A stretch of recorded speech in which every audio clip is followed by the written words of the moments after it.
अण्णासाहेब किर्लोस्करांनी महाराष्ट्रातल्या नाट्य चळवळीला केशराचं शेत अशी उपमा दिली आणि आता शतकी नाट्य संमेलन याचा काय उल्लेख करावा? केशराच्या शेतानं भरलेलं उद्यान असा याचा उल्लेख आपल्याला करता येईल का? हा विचार या निमित्ताने मी करत होतो. आणि हा तुमचा जो रंग आहे सगळा हा डोळ्यात साठवून ठेवण्यासारखा आहे. कारण केशराचं शेत म्हटल्यानंतर वातावरण केशरी आहे आणि जिथे केशरी वातावरण आहे, जिथे भगवं वातावरण आहे, तिथे आम्हाला अतिशय आनंद वाटतो.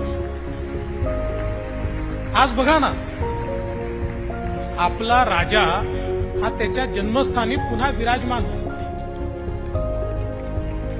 आणि आमच्या कला क्षेत्राने हे रामत्व नेहमीच जपलंय.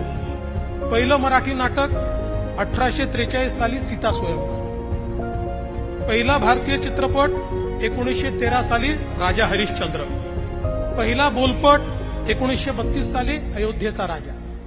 त्यामुळे रामापासून आपण कधी वेगळे होऊच शकलो नाही.